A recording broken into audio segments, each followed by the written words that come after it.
Hello, everyone. There comes a time when the noise of the world must fall away like autumn leaves, and a stillness must rise from within us. It is in that stillness that the true nature of strength is revealed. Not the strength that demands applause or wears a loud crown, but the quiet, steady strength that knows sorrow, yet does not break, that meets hardship, yet does not bow. The stoic mind is not without feeling, but it is rich with wisdom. It does not run from pain nor chase fleeting joy. Instead, it stands with the patience of mountains and the certainty of rivers flowing to the sea. In a world that trembles in fear and dances in distraction, the stoic spirit walks with purpose, with humility, and with a fire that does not consume but lights the way. Today we gather to remember that such power is not rare. It is already alive in each of us, waiting to be called by its rightful name. My dear listeners, there is a truth as old as time itself. Hardship is not your enemy. It is not the thief lurking in the dark to steal your joy or crush your dreams. Hardship is the sculptor with strong, careful hands, shaping you into the masterpiece you are always meant to become. It tests the edges of your spirit and smooths the rough places of your heart. It does not come to destroy, but to reveal the courage already living inside you. Trust that every blow against the stone of your life is a stroke of love that calls forth your strength. When the winds howl and the rains fall without mercy, it is easy to believe you have been forgotten.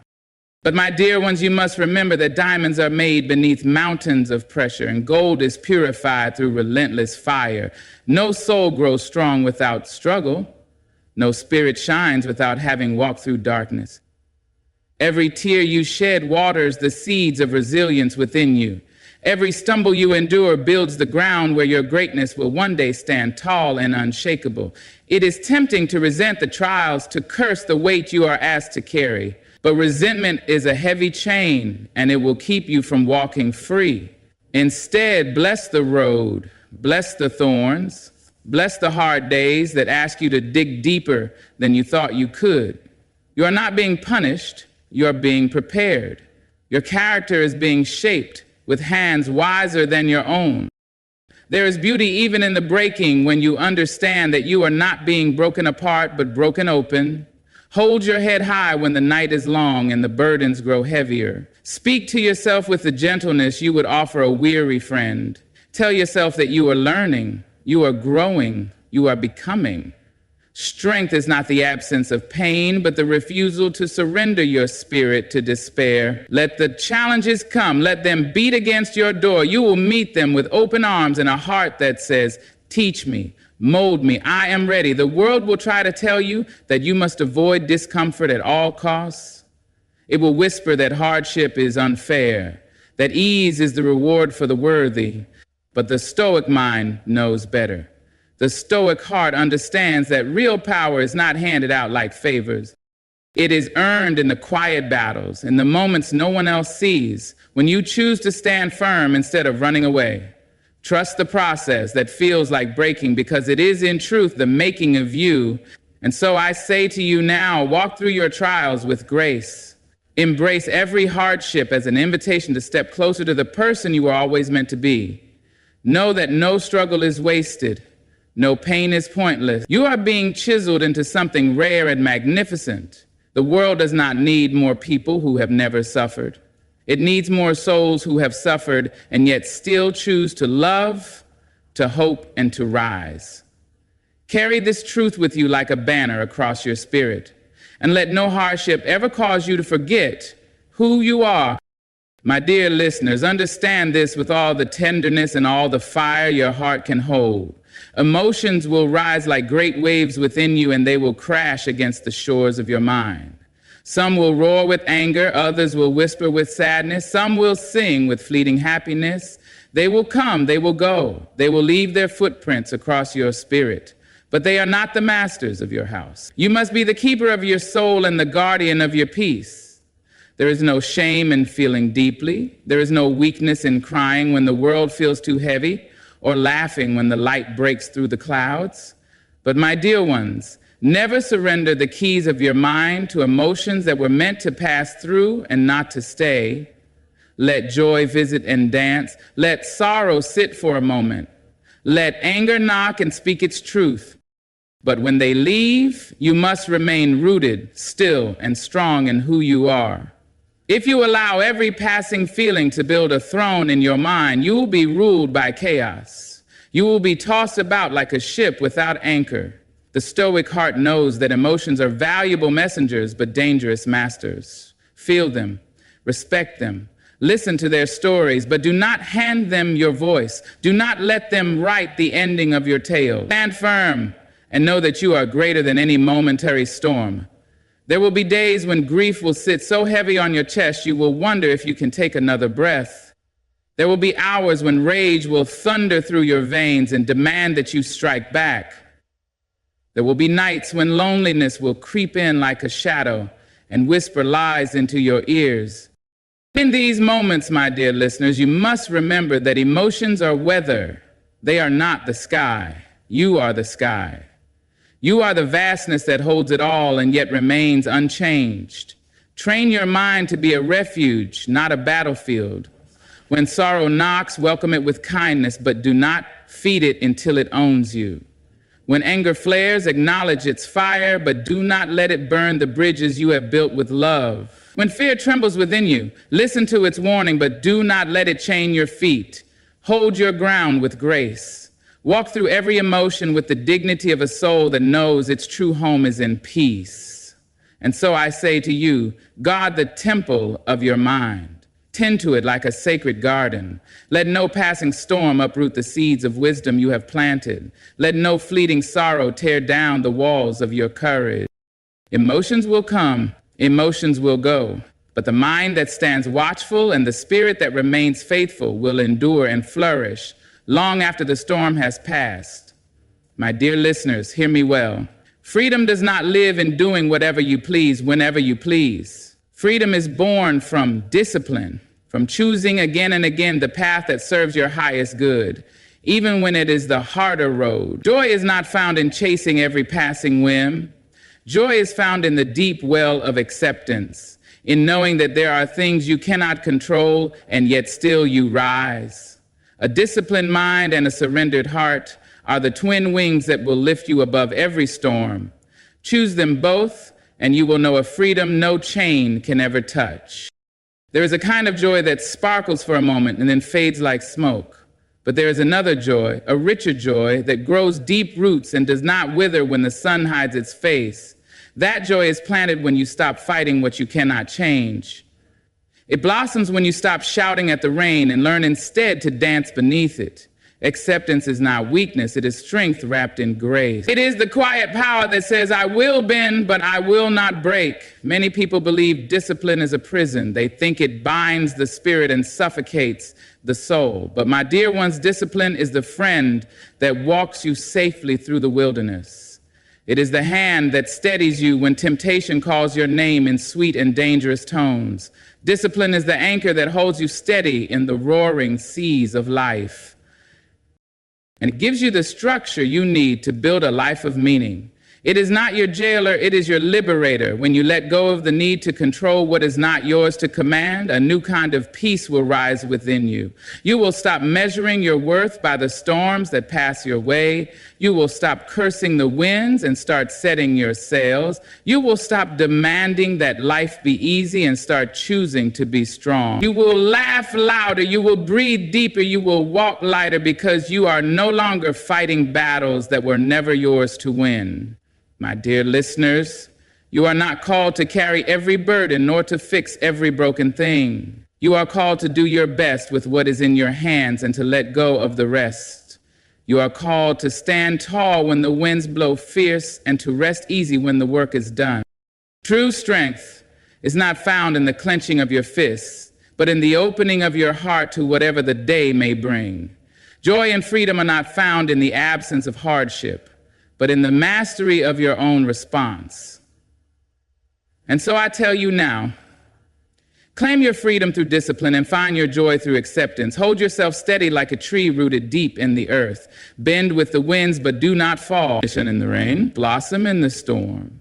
When you live this way, no sorrow can steal your laughter, and no hardship can take away your peace. You will have built your house on a foundation that no flood can ever wash away.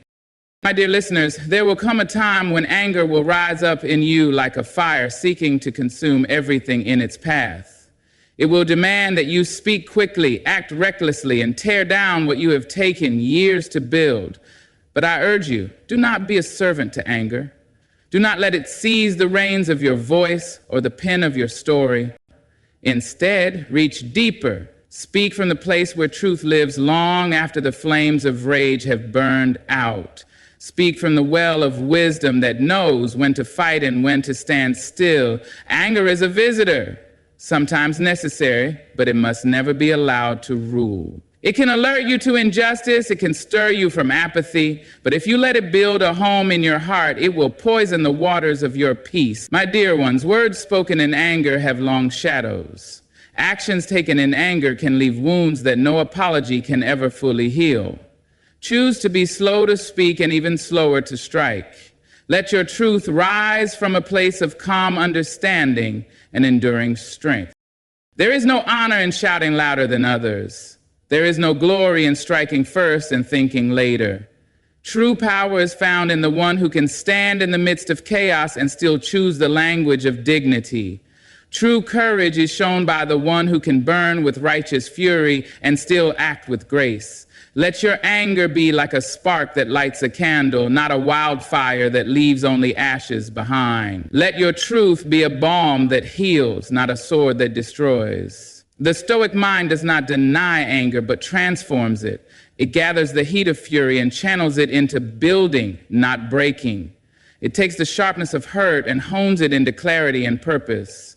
My dear listeners, when you are wronged, do not rush to scream into the storm. Sit with your anger. Listen to what it tells you about what you value and what you must protect. But do not allow it to drive you to forget your highest self. Speak not to wound, but to awaken. You will be tested many times by the ignorance and cruelty of others. You will be tempted to answer hate with hate and cruelty with cruelty. But you must remember that you are not here to mirror the darkness. You are here to shine in spite of it. You are here to be the calm voice that brings stillness to raging waters. You are here to be the steady hand that rebuilds when others tear down. Let your every word be a reflection of the greatness you are growing within you, and so I tell you, speak less from the fire of anger and more from the everlasting well of truth inside you. Let your tongue be a vessel for peace even when your heart trembles with fury. Let your actions be guided by wisdom even when the world seems lost in madness. You are not here to fight every battle. You are here to stand as a living testament to grace, patience, and strength. In choosing this path, you will not only save your soul, but light the way for others to follow. My dear listeners, there is a light that no darkness can put out. It is the light of gratitude carried in a heart that chooses to see beauty even when the days grow heavy. Gratitude is not reserved for when life is easy and sweet. It is most powerful when life is rough and bitter. It is in those dark hours that gratitude becomes a lantern, guiding your feet across rough ground. It shows you the hidden blessings tucked inside the trials. It reminds you that even now, even here, there is something worth cherishing. It is easy to be thankful when the sun shines and the path is clear, but the true measure of your spirit is found when you can lift your eyes and whisper thank you even through the tears. My dear ones, gratitude is not blind to suffering. It does not deny pain. It does not pretend that loss is not real. Gratitude looks pain in the eye and still chooses to believe in goodness. It sees the cracks in the walls and still marvels at the shelter they provide. It finds the smallest flame and guards it against the cold. When sorrow visits and sits at your table, do not turn it away empty. Offer it a seat. Pour it a cup of understanding. Then lift your own cup in gratitude for the strength you are building in the presence of sorrow. Every hurt is carving space inside you for more compassion. Every loss is teaching you to hold the things you love with greater tenderness. Gratitude transforms every trial from an enemy into a teacher. It turns mourning into meaning and despair into deeper love. There will be days when you must search long and hard for something to be grateful for. Some days will not offer you grand victories or bright moments. But if you can find even one small thing, one breath of kindness, one glance of hope, then you have already won. Gratitude is the act of planting seeds in the rain, trusting that flowers will one day bloom. It is the faith that says, even when I cannot see the sun, I know it is still shining behind the clouds. My dear listeners, gratitude does not change what happens to you, but it changes what happens within you. It is the hand that steadies your trembling heart. It is the song that rises from your soul when words fail. When you choose to walk with gratitude, you are carrying a light that not even the fiercest night can extinguish. And by your light, others will find their way too. You will be a living reminder that joy is not the absence of hardship, but the presence of grace. And so I say to you now, carry gratitude like a lantern through every dark hour. Lift it high above your head. Let it shine on the blessings hidden in the broken places. Let it light your steps when the road grows narrow. In choosing gratitude, you are choosing life in its fullest, deepest form. My dear listeners, there is a truth so simple and so mighty that many spend their whole lives chasing it and still miss it. True power is not found in the conquering of mountains or the gathering of crowns. It is not in the applause of crowds or the trembling of others before your name. True power is found in the quiet mastery of your own spirit. It is found when you rule your own mind, command your own tongue, and guide your own heart with tenderness and discipline. The world outside may rage and spin, but the soul that has mastered itself stands unshaken. Many seek to rule over others because they have not yet learned to rule over themselves. They build high towers of pride and call them strength. They shout commands into the wind and call it leadership. But my dear ones, no amount of conquest in the world will fill the hollow ache of a spirit left untended. No throne can make up for a heart that has not learned humility. No riches can silence the unrest of a mind at war with itself. Power without self-mastery is a heavy chain, not a crown. You must look inward before you ever look outward. You must tame the fears that rattle inside you. You must soften the anger that seeks to harden your heart. You must rise above the pettiness that would keep you small when you were born to be vast. The Stoic spirit knows that the real victories are not won in public arenas, but in the silent moments when you choose patience over rage, kindness over cruelty, faith over despair. Master yourself, and the world will lose its hold over you. It takes great courage to sit with your own flaws and call them by their true names. It takes even greater courage to begin the slow, patient work of changing them. Many will choose to flee from this labor, seeking distraction and false comfort. But those who dare to stay, who dare to wrestle with their own shadows and bring them into the light, they will know a freedom that cannot be bought and cannot be stolen. To master yourself is to walk in a strength that shines from the inside out. My dear listeners, remember this as you move forward. You are not here to dominate others. You are here to build bridges within yourself where others dig trenches of self-doubt. The work of self-mastery is never finished, but every step forward fills your spirit with more peace, more resilience, more unshakable joy. You become not just a light for yourself, but a beacon for all who cross your path. And so I leave you with this truth. Seek not to conquer the world, but to conquer your own fears, your own weaknesses, your own restless desires. Stand tall in the face of your own storms. Speak gently to the trembling places within you. Choose discipline over chaos, peace over turmoil, truth over fleeting power. In doing so, you will find a power that no force on earth can take from you and a freedom that will light your way through every darkness. My dear listeners, as you walk forward from this moment, carry with you the strength of a mind that is steady, the warmth of a heart that remains open, and the courage of a spirit that will not bow to passing storms. Remember that the Stoic path is not cold nor distant. It is alive with wisdom, vibrant with peace, and rich with the quiet joy of knowing yourself. Every challenge you meet is another chance to rise higher. Every sorrow you endure is another stone laid on the path toward your greatness. May you greet each day with grace and meet each night with gratitude. May your mind remain calm in the face of chaos and your soul steadfast in the face of fear. You have within you the power to shape your own destiny with patience, with dignity, and with unwavering truth. Trust the journey even when the road is rough. Trust yourself even when the world grows loud and uncertain. And know that every small victory in mastering yourself is a mighty step toward living a life of true freedom. Good luck to you, brave hearts. Walk tall, speak true, love deep, and never forget the light that lives within you. Thank you for letting me walk a few steps of this journey with you today. May the road ahead be blessed with peace, purpose, and joy. Ladies and gentlemen, sisters and brothers, when you hurt a loyal man, you do not just wound flesh, you wound spirit, you fracture faith, you turn light to shadow. A loyal man does not give himself in pieces, he offers the whole of his heart. And when you break it, something sacred is lost. A loyal man will take the pain in silence, bear it with dignity, wear his wounds like a second skin. He will not beg, nor will he curse your name. But deep inside, something shifts, something hardens. You see, a loyal man knows the weight of devotion, the price of trust, the honor in standing firm.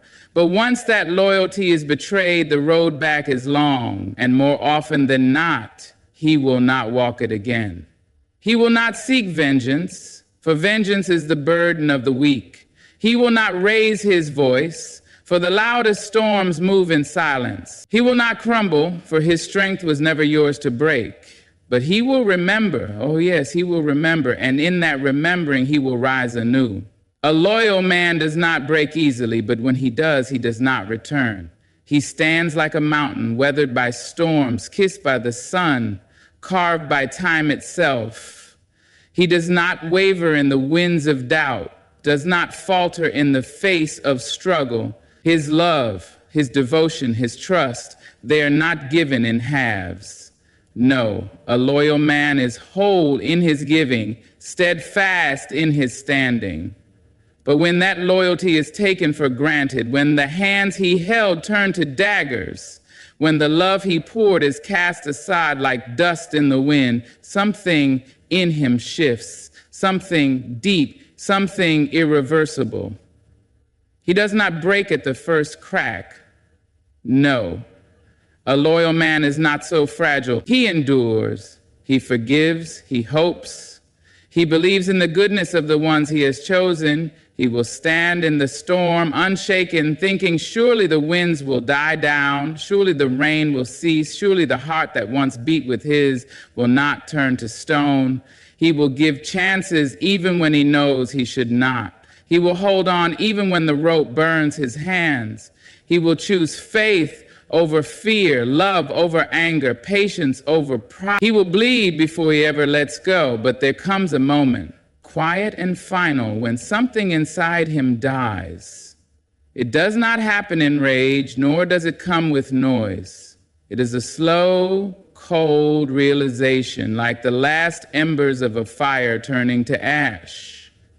He does not announce his departure, does not raise his voice, does not demand explanations. He simply withdraws, not from bitterness, but from understanding. Understanding that what is sacred should not be placed in careless hands.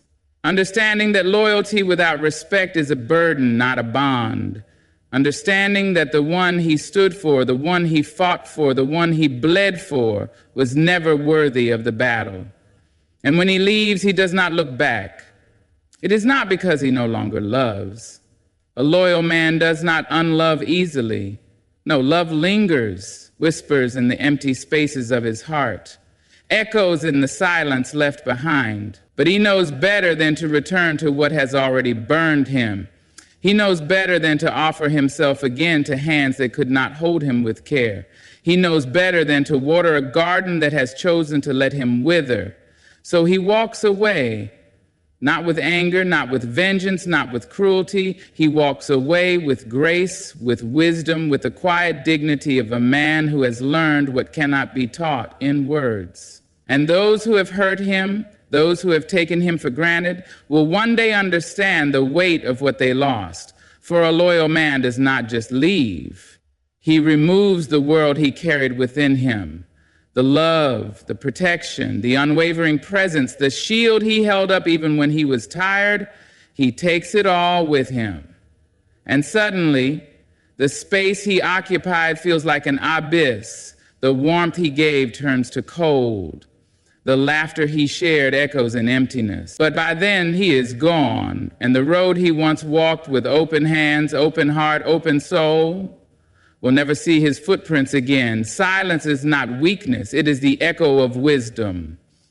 A loyal man does not rush to speak when he is wounded. He does not throw words like stones, does not waste his breath on those who have already chosen to stop listening.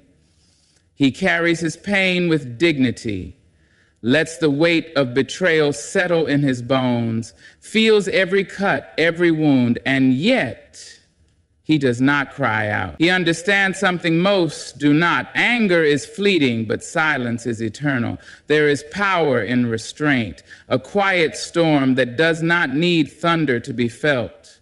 The world may expect rage, may wait for an outburst, may long for shattered plates and raised voices, but he gives them nothing. Nothing but silence, nothing but space, nothing but the absence of what was once a presence so steady, so unwavering it was taken for granted. And that is where the lesson begins. For the one who hurt him, silence is not just an empty space, it is a mirror that reflects their choices, their actions, their betrayal. It is in the quiet that realization dawns, when his voice no longer fills the air, when his laughter no longer lingers, when his warmth is replaced with cold indifference, the truth becomes undeniable. Silence is not the retreat of a broken man. It is the declaration of a man who has nothing left to say. He could speak, but what would be the point? Words cannot force understanding where there is none. Explanations cannot build bridges that have already been burned. Begging for what should have been freely given is a fool's endeavor, and a loyal man is no fool. He knows when his presence is no longer valued, when his loyalty has become an expectation rather than a gift, when his kindness is mistaken for weakness. And so he gives the only answer that cannot be twisted, cannot be ignored, cannot be debated: silence. And in that silence, he finds peace.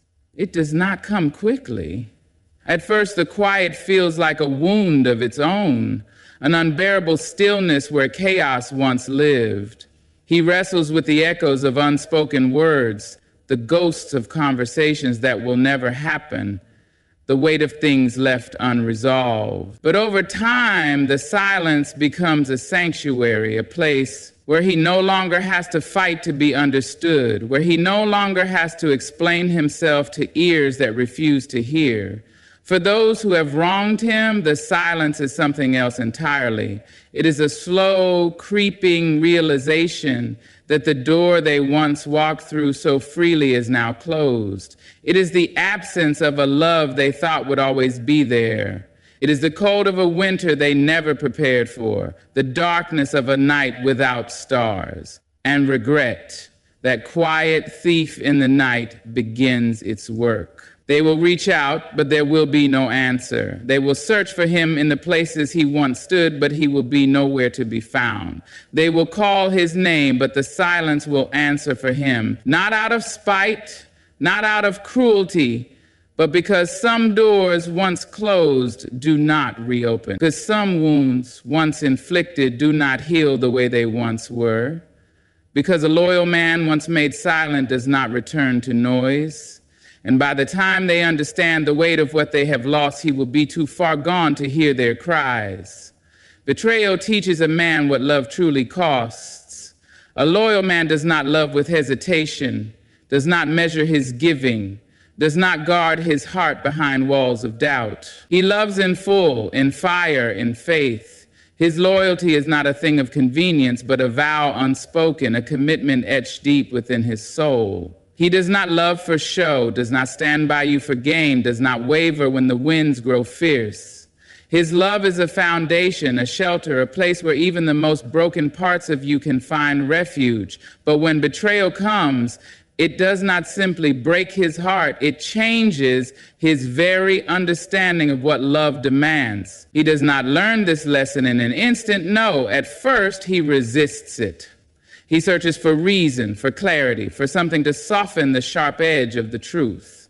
He asks himself where he went wrong, if he could have given more, if he should have seen it coming. He replays conversations, relives moments, looking for the shift, the moment when love turned to indifference, when loyalty became a burden instead of a gift. But there is no answer that can soothe the wound, no explanation that can make sense of why someone would betray a heart that only knew how to give. And so, slowly, painfully, he learns. He learns that love is not enough to hold someone who does not wish to be held, that loyalty given to the wrong hands becomes a chain, a weight, a slow drowning. That no matter how deeply he loves, how fiercely he stands, how endlessly he forgives, some people will choose to walk away, some will choose to hurt, some will see kindness and mistake it for weakness. And this knowledge does not make him bitter, but it does make him different. He does not stop loving, but he stops loving blindly. He does not stop giving, but he gives with caution. He does not stop trusting, but he trusts with wisdom. The heart that once opened freely now carries locks, and only those who prove themselves worthy will find the key.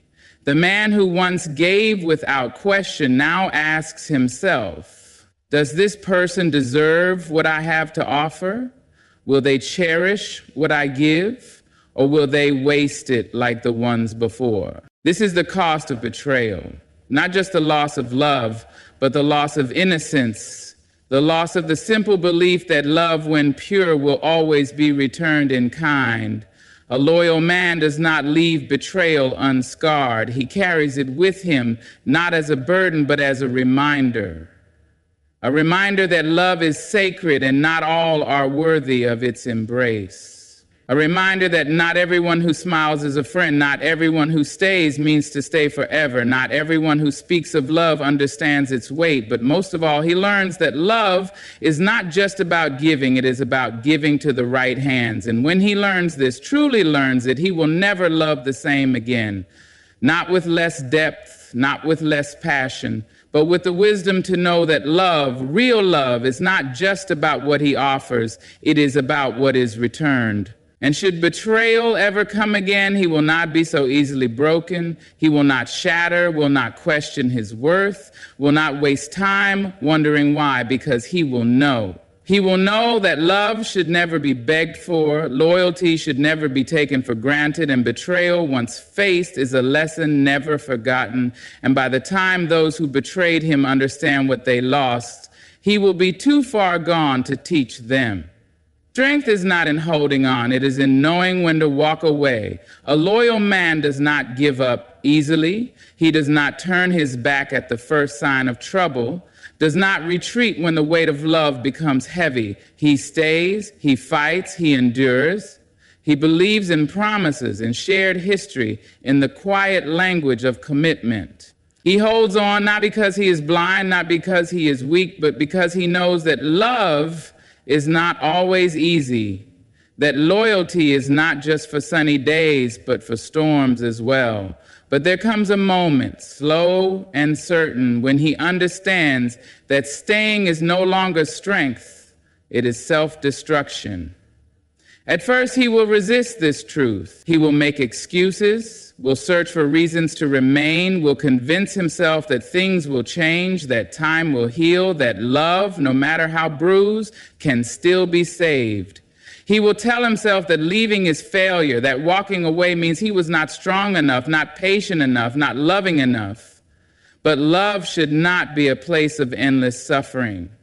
Loyalty should not feel like a chain. A man who gives his heart does not deserve to be made to feel like he is begging to be chosen, begging to be valued, begging to be seen. And so, slowly, painfully, he will begin to understand that strength is not in the holding, it is in the letting go. Letting go does not mean he no longer loves. A loyal man does not unlove easily. His heart does not turn cold overnight, does not erase memories with the flick of a hand. No, he will feel every step as he walks away. He will carry the weight of every moment, every promise, every whispered word that once meant forever. But he will walk anyway, because love, real love, should never require a man to lose himself. He will leave, not in anger, not in hatred, but in quiet certainty. He will not slam doors, will not raise his voice, will not throw back every wound inflicted upon him. He will simply go, and in that going, in that final steady step away from what no longer serves him, he will reclaim himself. And the world will see, the one who let him go will see that his departure was not a loss for him. It was a loss for them. For a loyal man does not walk away from love. He walks away from pain disguised as love. He walks away from empty words, from careless hands, from a heart that no longer beats in rhythm with his own. And when he goes, he does not return. Not because he is cold, not because he is unfeeling, but because he has learned that love is not about how much you can endure, but about how much you are cherished while you stand. And by the time they realize what they had, he will be too far gone to remind them. A heart that is healed learns to guard its doors. A loyal man does not love with walls, does not enter love with caution, does not weigh every word, every gesture, every moment with hesitation. No, when he loves, he opens himself fully, without fear, without restraint. He gives not in measured portions, but in abundance. He trusts not because he is naive, but because he believes in the goodness of those he chooses.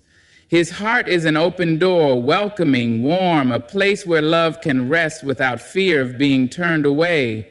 But when that trust is shattered, when that love is betrayed, when his loyalty is met with indifference or cruelty, something in him shifts.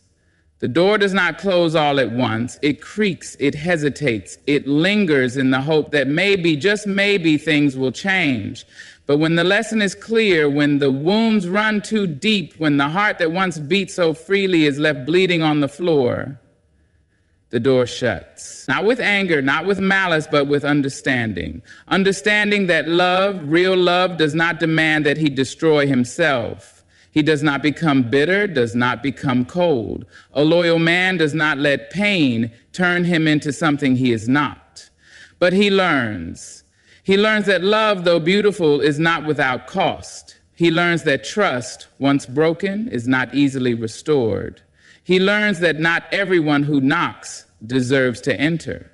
And so he guards his heart, not by pushing love away, but by choosing more carefully, by watching actions, not just listening to words, by seeing who stays through the storms, who values his presence, who meets his loyalty with their own.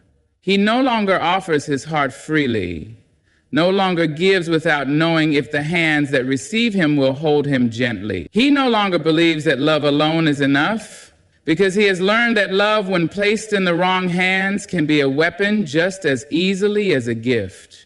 But when the right one comes along, when love that is true, that is steady, that is worthy arrives at his door, he does not let past wounds keep him from opening it again. He does not let fear keep him from love.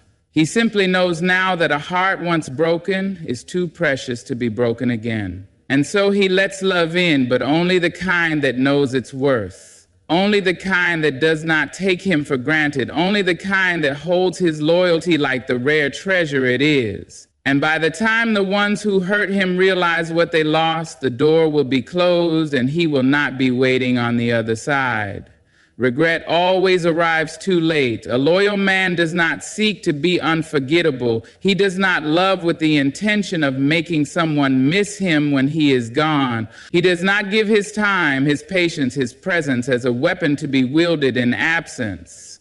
No, when he loves with sincerity, with depth, with the quiet strength of someone who knows the value of devotion. He does not demand appreciation. He does not beg to be seen. He simply stands unwavering, trusting that the heart he has chosen will cherish what he offers.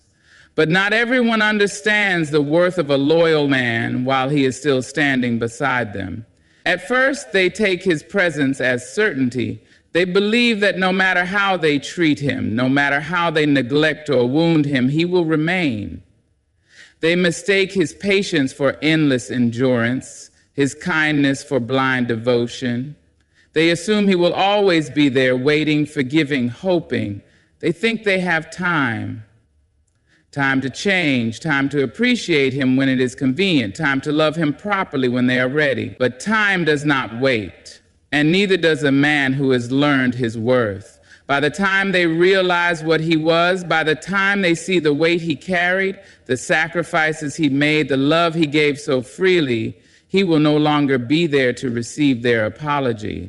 Regret is a slow burn, a quiet ache that grows with time. It begins as a whisper, a fleeting thought, a memory that resurfaces in unexpected moments, the sound of his voice in a passing stranger. The echo of his laughter in an empty room, the way he once made them feel safe, understood, cherished. Then the silence sets in. The absence of his presence becomes undeniable. The steady hand that once held them through their storms is no longer there.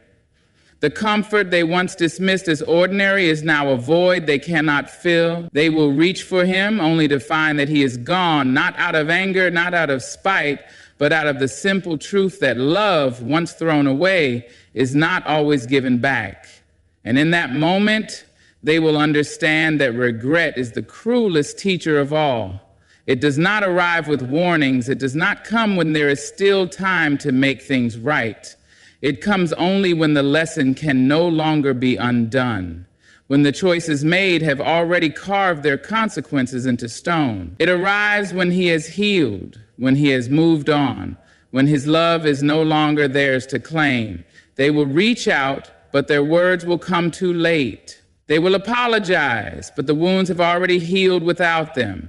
They will long for one more chance, but the door has closed. Because a loyal man does not leave to punish, he leaves because he has learned.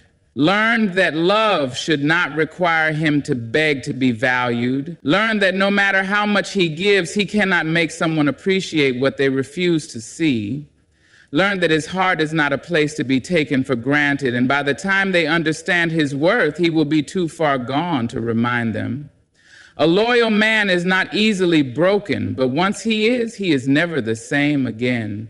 He does not seek revenge, does not waste his breath on anger, does not fight for a place where he is no longer welcome. He simply learns. He learns the weight of silence, the wisdom of letting go, the power of guarding his heart. He learns that love is not about endurance, but about reciprocity, that loyalty is not a duty, but a gift, that regret always comes too late to undo what has been done. And when he walks away, he does not look back. Not because he no longer feels, but because he now understands that his love, his presence, his devotion were never meant for those who could not cherish them.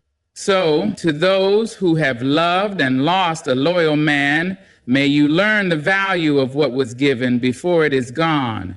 And to the loyal men who have been hurt, may you heal, may you grow, and may you never again settle for a love that does not recognize your worth. Good luck to you all, and thank you.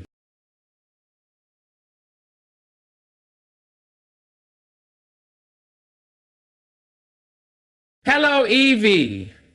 One, my dear ones, my strong ones, my weary yet wonderful ones. Listen to me.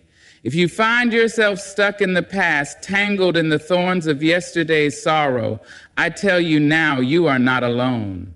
Many have walked that road before you, heavy with the weight of regret, shackled by memories that refuse to let go. But hear me when I say yesterday is a closed door. Yesterday is a book already written. You may stand before it, knocking, begging for a new ending, but the pages will not change. No matter how much you cry for the past to be different, it will not lift a single finger to soothe you.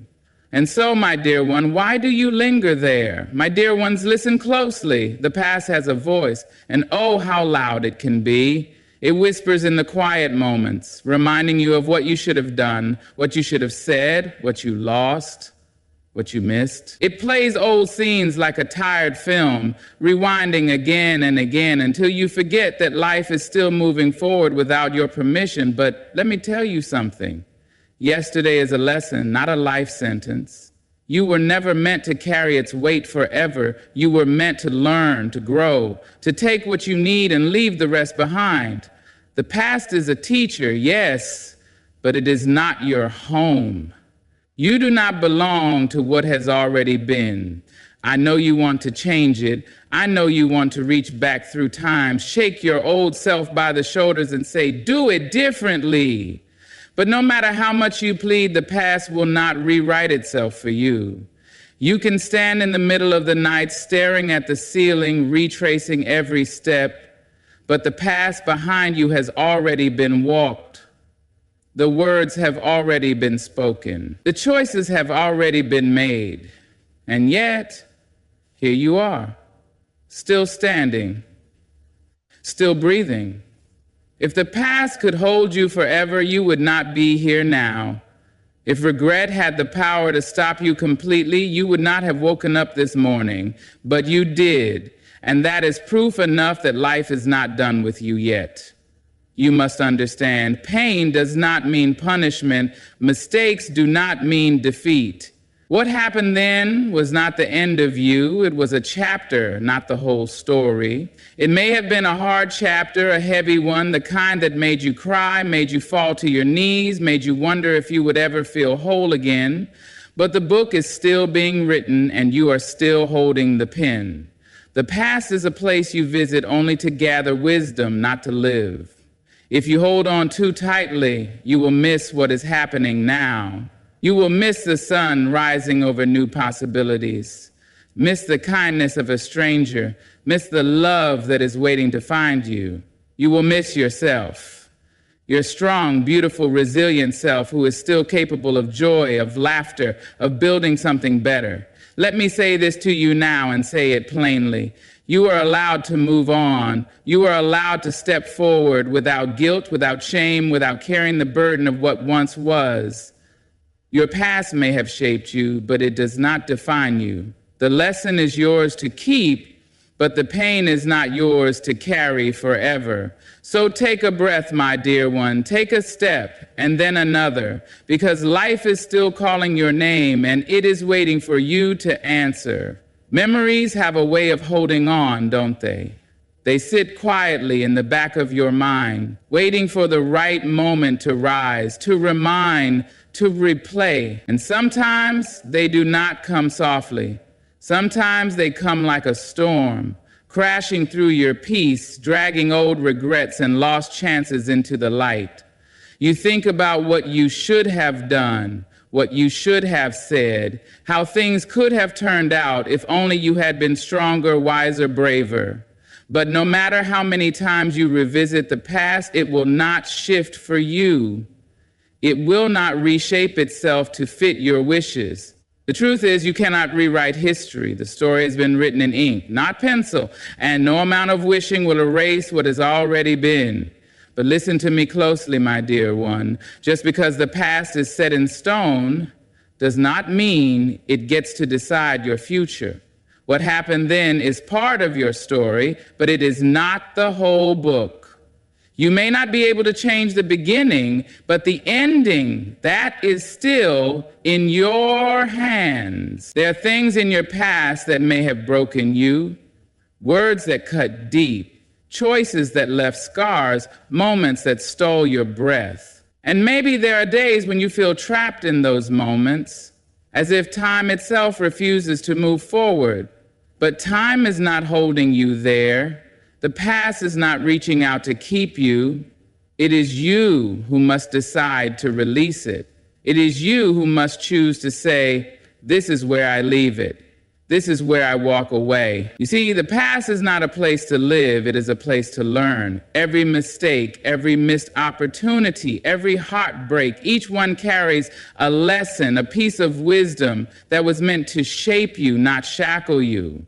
If you stay stuck in the past, if you let it define you, then you are giving away the power that belongs to you now.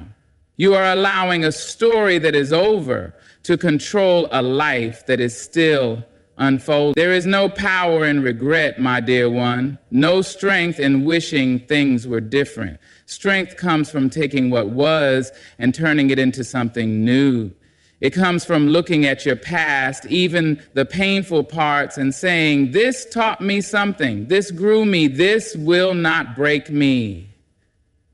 You do not have to be the person you were back then. You do not have to live under the weight of decisions you made before you knew better.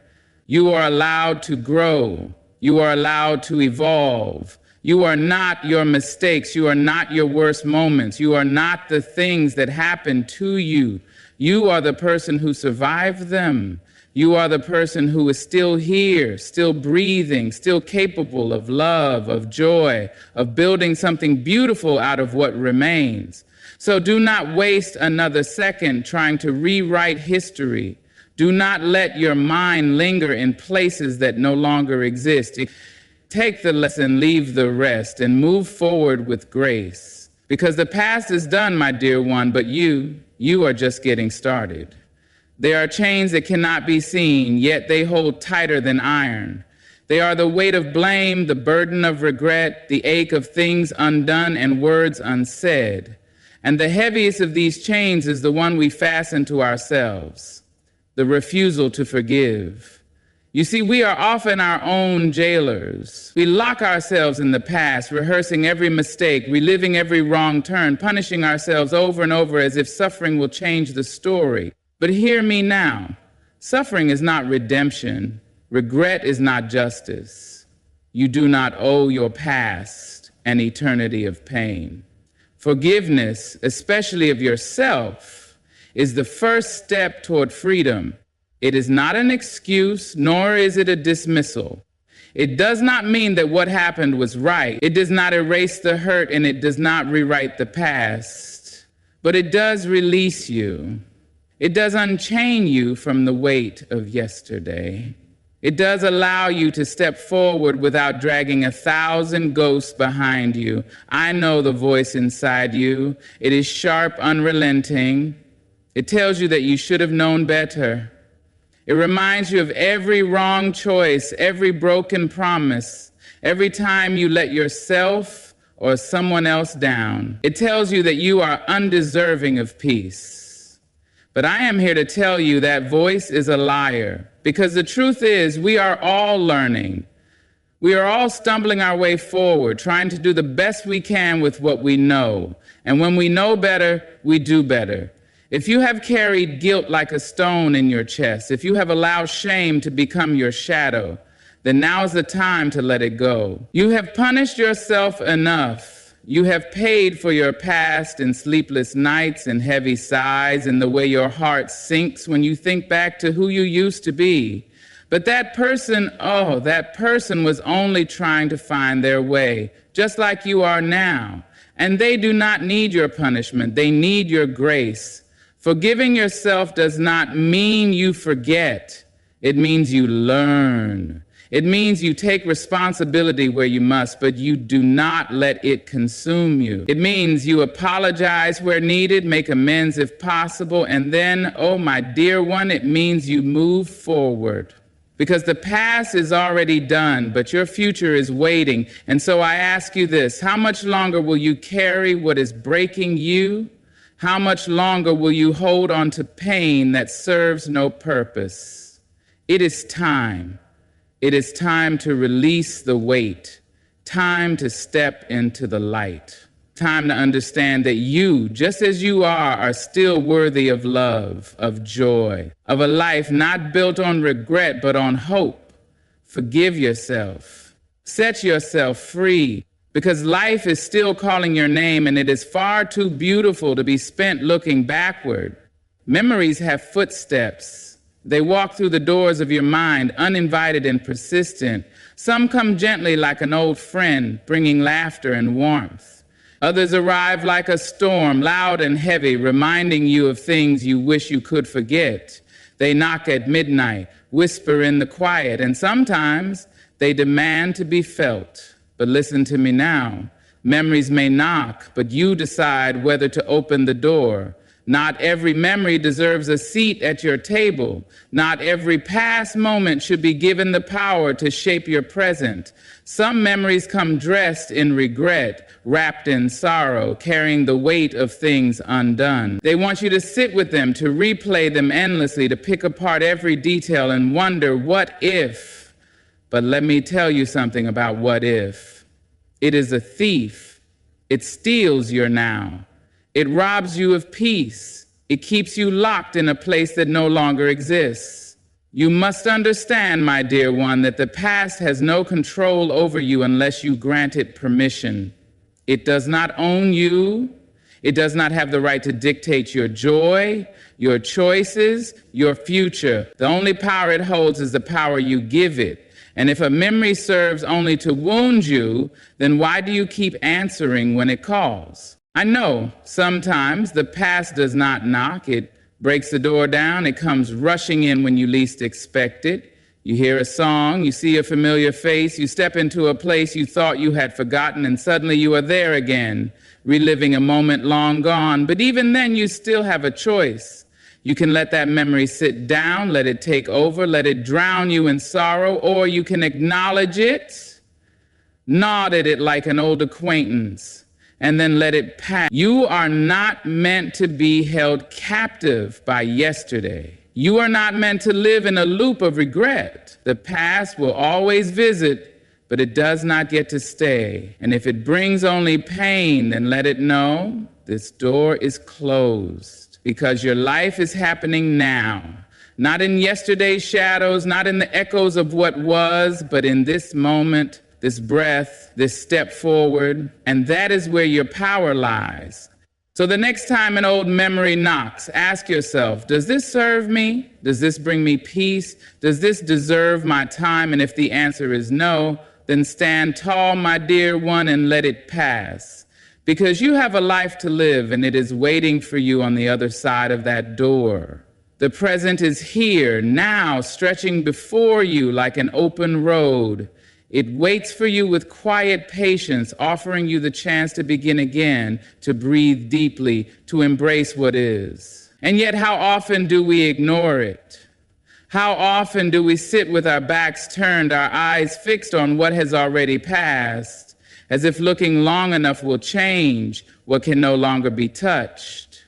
The past calls and we answer. We let our minds wander back to old conversations, reliving words spoken long ago.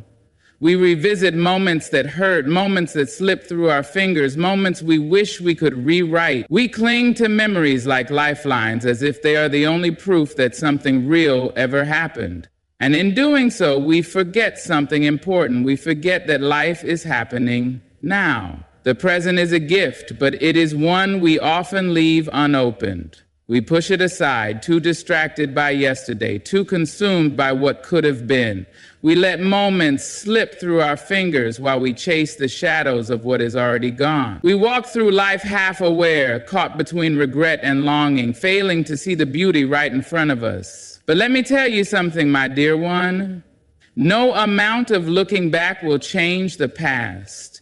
No amount of regret will rewrite what has already been lived.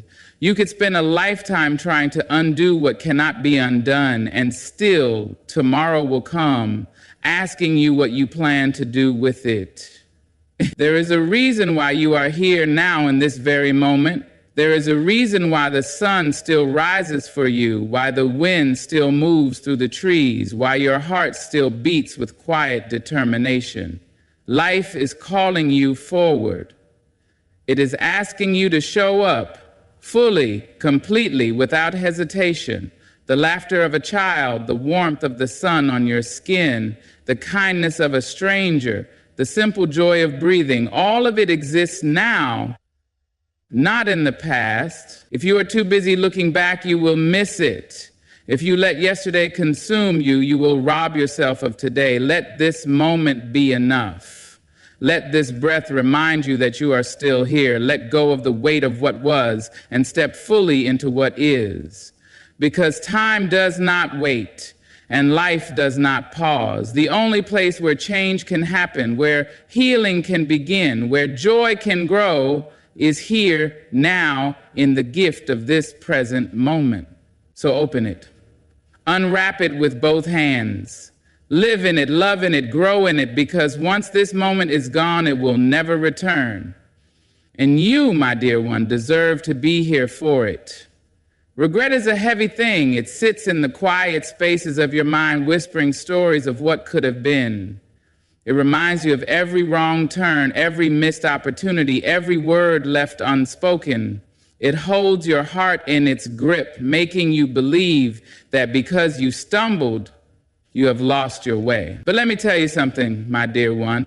Growth begins where regret ends. Regret will chain you to the past if you let it. It will keep you trapped in old moments, playing them over and over as if watching them again will change the outcome. But regret is not a time machine. It does not have the power to undo what has been done. It will never take you back to the moment before the mistake, before the loss, before the choice that changed everything. And yet, we hold on to it. We let it wrap around us, let it shape the way we see ourselves. We tell ourselves that if only we had done better, we would not be here now trying to pick up the pieces. But my dear, do you not see? The pieces are meant to be picked up. They are meant to be rearranged, rebuilt into something new. You cannot grow while holding on to what is already gone.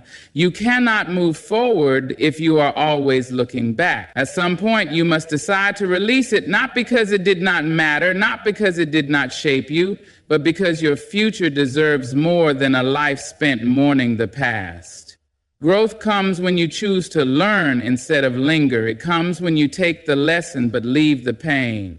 It comes when you accept that you are human, that mistakes are part of the journey, that no one walks this earth without missteps. And if you have fallen, if you have lost your way, then that only means one thing. You have the chance to rise. There is no shame in having regrets. There is no shame in looking back and wishing some things had been different, but do not let that wish steal your future. Do not let it convince you that you are unworthy of what comes next, because you, my dear one, are still capable of change, still capable of joy, still capable of becoming more than what you have been. So stand tall, take a deep breath, and let go of the weight you have carried for too long. Because your growth, your healing, your new beginning, it all starts the moment you decide to set yourself free. There are moments in life that try to define you, moments that shake you, moments that break you, moments that leave their mark so deep that you wonder if you will ever be anything more than what happened to you. You carry the weight of those moments like a name, letting them shape the way you see yourself, the way you walk through the world, the way you dream. But listen to me now, my dear one. You are not what happened to you. You are what you choose to become. The past may have left scars, but scars are not identities. They are not maps that dictate where you must go. They are proof that you have been wounded, yes, but more importantly, they are proof that you have healed. They are proof that you are still standing, still breathing, still capable of turning pain into power. You are not the betrayal. You are not the heartbreak. You are not the mistakes you made when you did not know better. You are not the moments when life was unkind, when the world was unfair, when you were left wondering if you would ever find your way again. You are more, so much more. You are the way you rise each morning despite the weight of yesterday. You are the courage it takes to try again when the past tells you not to. You are the quiet strength that refuses to be defeated even when the road ahead looks uncertain. You are the love you give, the kindness you show, the hope you hold on to even when the world tells you to let go. Life has tested you, yes. Life has taken things from you. But it has also left you with choices. And what you choose now in this moment is what defines you. Not the pain, not the past, not the things that did not go the way you planned. You may not have had control over what happened before. You may not have been able to stop the hurt, to change the outcome, to rewrite the story that already unfolded. But you have control now. You have the power to decide who you will be, how you will move forward, what you will make of the life that is still yours to live. So do not let the past name you. Do not let it limit you. Take the lesson, take the wisdom, take the strength that only comes from surviving, and then step boldly into the future, because you, my dear one, are not what happened to you. You are what you choose to become, and you are still becoming something beautiful. Life does not wait, my dear one. It moves forward, always forward, inviting you to step with it. The past may call, memories may whisper, regrets may try to hold you still, but you are not bound to yesterday. You have the power to release what no longer serves you, to forgive what has weighed you down, to embrace the present moment, and to step into the future with strength, grace, and an open heart. You are not your mistakes. You are not your losses. You are not the echoes of what was. You are the strength that rose from it, the courage that kept going, the light that still shines despite the storms you have faced. And that light, my dear one, is meant to move forward. It is meant to grow, to reach, to illuminate the path ahead. So walk boldly. Let go of the chains of the past and carry only the wisdom it gave you. The road ahead is yours to claim, and the life waiting for you is more beautiful than anything you have left behind. Believe in it. Believe in yourself. I wish you strength. I wish you peace, and above all, I wish you the courage to embrace the future that is calling your name. Good luck on your journey, and thank you for listening.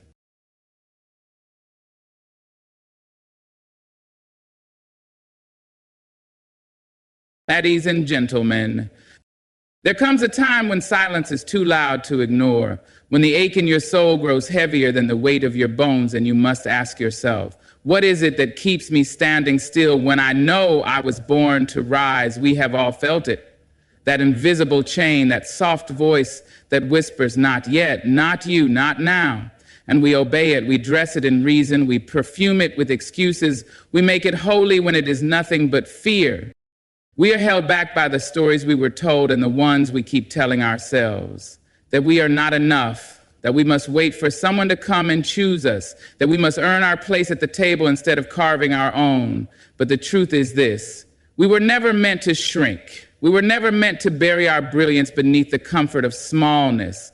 The world has enough quiet hearts. It does not need yours silenced by doubt.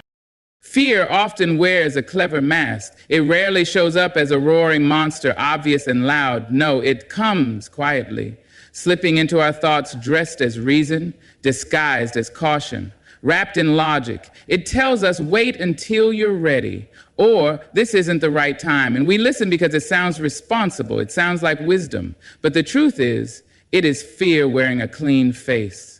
And behind that mask, it is keeping us from growing into who we were born to be. Many of us are not stuck because we lack talent or ideas or passion. We are stuck because fear has convinced us to sit still. It tells us that it's too risky to take that leap, that if we try and fail, we'll never recover.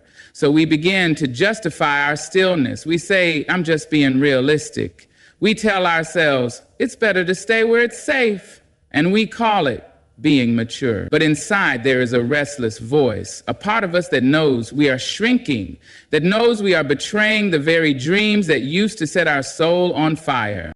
Fear has a subtle power. It won't always scream, but it whispers just enough to cast doubt. It asks, what if they laugh at you?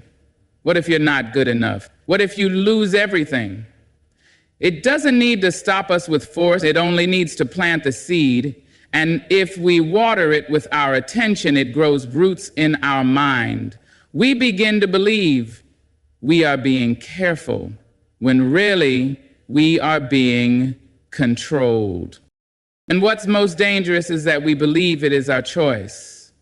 We believe we're choosing the safe path, but if we look deeper, we'll see we've been choosing the fearful path. The difference is huge. Safety nurtures us. Fear limits us. Safety protects us in moments of true danger. Fear protects us from imagined threats. And when those imagined threats start dictating our lives, we lose not just moments, we lose entire years. Sometimes we lose ourselves. We must begin to ask harder questions. Is this decision rooted in wisdom or in worry? Am I truly being careful, or am I hiding behind fear dressed as logic? Because fear will never leave completely, but courage is not its absence. It is the decision to walk forward despite it. We do not need to be fearless. We need to be honest. Honest about what's holding us back. Honest about the stories we've accepted. Honest about the life we dream of but haven't dared to touch. When we stop feeding fear with excuses and start feeding courage with action, we begin to shift, not all at once, but steadily. With each step, we chip away at the walls we've built around ourselves. And somewhere between one brave breath and the next, we remember we are not here to simply survive. We are here to live wide, live deep, live true. And it begins when we stop calling fear our guide. Self-doubt has a way of slipping into our minds without asking for permission. It does not need to announce its arrival. It just settles in gently, almost quietly, like fog rolling over a valley until everything familiar is suddenly blurred. We don't always notice it right away. It starts as a whisper, a tiny question in the back of the mind. Can I really do this? Am I enough? What if I fail? And from there it begins to shape how we speak, how we move, how we choose. You can have all the tools in your hands, all the potential in your bones, and still find yourself standing still because self-doubt has convinced you that you are not ready. It is a thief that doesn't break the door down. It doesn't shout or scream. It just takes little by little until you are left wondering when you stop believing in yourself. The truth is, you didn't stop all at once. You surrendered your belief piece by piece. Every time you compared yourself to someone else, every time you allowed someone else's opinion to matter more than your own, every time you talked yourself out of a dream before it had a chance to breathe. There are people with less experience, less talent, less clarity who are still moving forward, not because they have everything figured out, but because they've chosen not to let their doubt run the show. They feel it, yes, but they do not obey it. That is the difference. We think we must get rid of self-doubt before we act, but that's not how growth works. Growth comes from action. Confidence is built on movement, not waiting. If we sit and wait for self-doubt to leave, we'll be waiting a long time. We stay stuck because we start to believe that the voice of doubt is the voice of truth. We confuse hesitation with instinct. But hesitation often comes not from wisdom, but from fear wearing a different name. It tells us we are not qualified, not special, not worthy. And the more we listen, the more we stay in our place, watching our own life pass us by like a train we never boarded. What we must realize is that no one is coming to carry us out of that place. We must decide to stand. We must decide to speak. We must decide to believe, even if our belief trembles. When you doubt yourself, remember this: your thoughts are not always facts. Just because your mind tells you something doesn't make it true. You can acknowledge the doubt without letting it dictate your direction. You can walk into the unknown with trembling hands and a shaky voice and still claim what belongs to you. Because power is not in having all the answers. Power is in the decision to keep going anyway. We must stop giving self-doubt more respect than it deserves. It is not wisdom. It is not humility. It is just a shadow cast by fear. And shadows only exist when we are standing in the light. So perhaps doubt is not a sign to stop, but a sign that we are stepping into something meaningful, something alive, something true.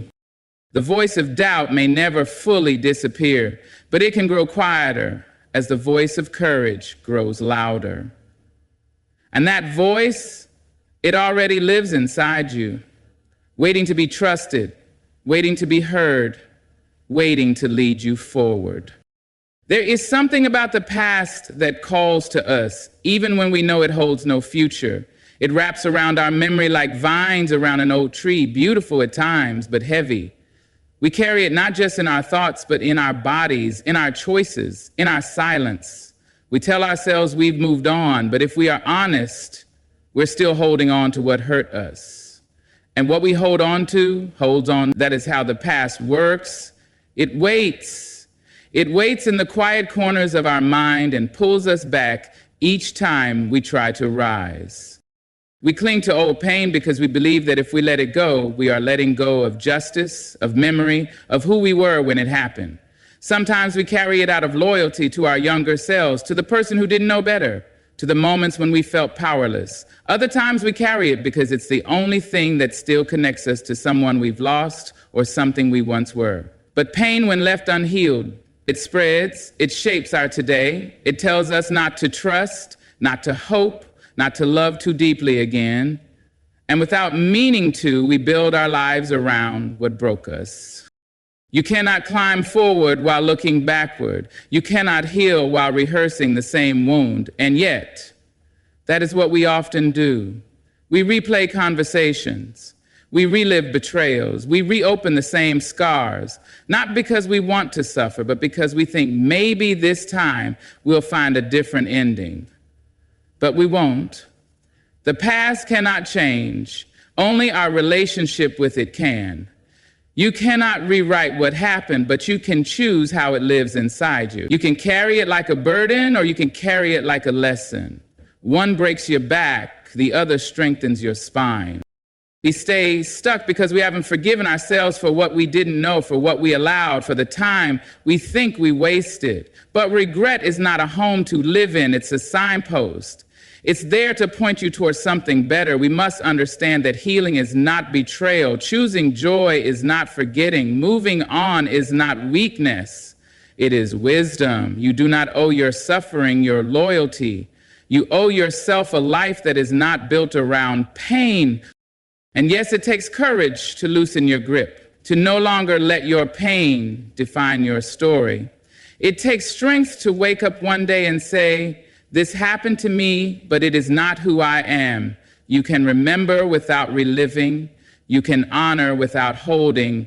You can grow beyond what once held you down. You are not the moment that hurt you. You are not the version of yourself that didn't know better.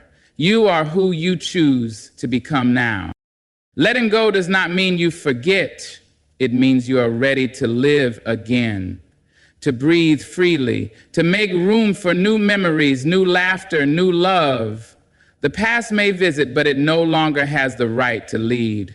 You deserve more than to be defined by what broke you. And the moment you decide to release it, even just a little, is the moment you begin to reclaim your life. There is something deep within us that longs to be seen, to be accepted, to be loved. And because of that longing, we sometimes hand over the keys to our peace, our joy, and our future just to hear someone say, "You're enough." The need for approval is tender. It often begins in childhood. A look we needed and didn't get. A voice we trusted that told us we weren't quite right. A standard set just out of reach. And from there, we start searching, reaching, bending, breaking, trying to become whatever will earn us a place in someone else's eyes. We learn to wear masks so well that after a while, we forget what our real face looks like. We silence our own thoughts just to keep harmony, abandon our truth to maintain someone else's comfort, and lose ourselves while trying to be loved by people who may never even see us. And then we wonder why we feel lost. We wonder why we feel stuck. But how can you move forward when every step you take is meant to please someone else? How can you rise when your wings are clipped by the weight of someone else's expectations? The truth is, the approval we crave the most often comes from those who are still searching for their own. And yet we let their opinions decide the rhythm of our hearts. We let their silence or disapproval define our worth. But no one gets to decide your value. No one gets to measure your voice, your path, your soul. The moment we realize that, something inside begins to shift. Subtle at first, a quiet rebellion, a small refusal, a decision to show up just as we are, even if it makes others uncomfortable. We fear rejection so much that we shrink ourselves to avoid it. But shrinking does not keep you safe, it keeps you small. And no matter how much approval you collect, if it's not rooted in truth, it will never satisfy you. You will always feel like you're chasing something that stays just out of reach. Because deep down, what you truly want is not just acceptance, it's freedom. Freedom to be who you are without apology. Freedom to live without performing. Freedom to walk into a room and not wonder who you need to be today to be loved. We must stop begging for permission to exist. We must stop waiting for someone to stamp us as worthy. You were worthy the day you were born. You were worthy before anyone had the chance to tell you otherwise. And no amount of applause can replace the deep peace that comes from being true to yourself. Because real peace doesn't come from being liked. It comes from being aligned. Approval is a moving target. You will never hit it long enough to feel whole. But when you begin to trust your own voice, when you stand in your truth, even when it trembles, something powerful happens. You begin to walk in your own light. And suddenly, you no longer need to be chosen. You choose yourself. And in that choice, you are free. Perfectionism is a slow and quiet prison. It does not shout. It does not chain your hands. Instead, it convinces you that unless everything is flawless, you have no right to begin. It wraps itself in ambition and excellence, but at its core, it is fear. Fear of failure, fear of judgment, fear of not being enough. It whispers that if you just wait a little longer, polish a little more, fix one more thing, then maybe you'll finally be ready. But ready never comes, because perfection isn't a goal, it's a trap. We wait for the perfect moment, the perfect plan, the perfect version of ourselves. We rehearse our dreams behind closed doors, editing and correcting, afraid to let the world see us unfinished. But life does not reward those who perfect in the dark. It rewards those who are bold enough to show up in their becoming. Because perfection is not what inspires others. It's the courage to be real, to be in process, to let people witness your growth without shame. We think if we get everything just right, we will avoid pain. But perfectionism doesn't protect us, it paralyzes us. It convinces us to delay our lives in the name of getting it right. It teaches us that making a mistake is the worst thing we could do. And so we don't risk, we don't leap, we don't live. We sit with our dreams folded up inside us like letters never mailed. But what if the cracks are not flaws? What if there are openings? Places where the light gets in, places where your truth can breathe. What if the world doesn't need your perfection, but your presence, your heart, your voice, your willingness to begin anyway? Every artist, every writer, every dreamer, every builder knows this truth in their bones. If you wait until it's perfect, you'll never begin. Mastery is not born from hesitation, it's born from movement, from showing up again and again, even when the work feels messy, even when your voice shakes. You grow by doing, not by waiting. Perfectionism will tell you that your worth is in your flawlessness, but your worth has never lived there. Your worth lives in your effort, in your honesty, in the love you pour into what you do. Your humanity is not a weakness, it is what makes your work beautiful. And the moment you let go of the need to be perfect is the moment you begin to rise. So don't wait for the perfect day. Don't wait to be fully certain. Begin now. Begin with your trembling hands, your unsure heart, your half-finished ideas. because it's not perfection that moves the world forward, it's courage. Comfort is a gentle thing. It lulls us with familiarity, rocks us with routine, and wraps around our lives like a soft blanket. There is nothing wrong with comfort, not at first. It can be healing, it can be necessary. But when we stay in it too long, it begins to shift. It stops serving us and starts containing us. The same place that once felt like peace begins to feel like a cage. And yet, we stay. Because comfort, even when it becomes limiting, feels safer than change. The truth is, most of us don't stay stuck because we lack opportunity or strength. We stay stuck because growth requires discomfort, and discomfort feels like danger. Our bodies resist it, our minds fight it, and we convince ourselves that where we are isn't so bad. We make peace with half-lived lives. We decorate our small corners with distractions, and we silence the restless voice inside that keeps asking, is this really all there is? We shrink our dreams to match our surroundings. We stop taking chances. We stop asking questions. We tell ourselves we're just being realistic. But deep down, we know. We know that we were meant for more. We feel the ache of unrealized potential. We carry the quiet grief of a life unlived. Yet still we stay in the comfort zone, not because it is joyful, but because it is predictable. Predictability feels like control, and we would rather feel in control of a small life than risk losing control for the sake of a bigger one. But nothing alive grows without tension. Muscles must stretch to grow strong. Seeds must break open to become trees, and we too must lean into discomfort if we want to expand into who we're meant to be. It is not the leap that destroys us, it is the refusal to leap that keeps us buried. There is no perfect time to step out, no sudden moment when all fear disappears. There is only the choice to move anyway. To walk into the unknown, not because it is easy, but because it is necessary. Because something in you knows that comfort is not the same as fulfillment. Leaving the comfort zone doesn't mean you abandon safety. It means you redefine it. It means you understand that true safety is found in living a life that honors your calling.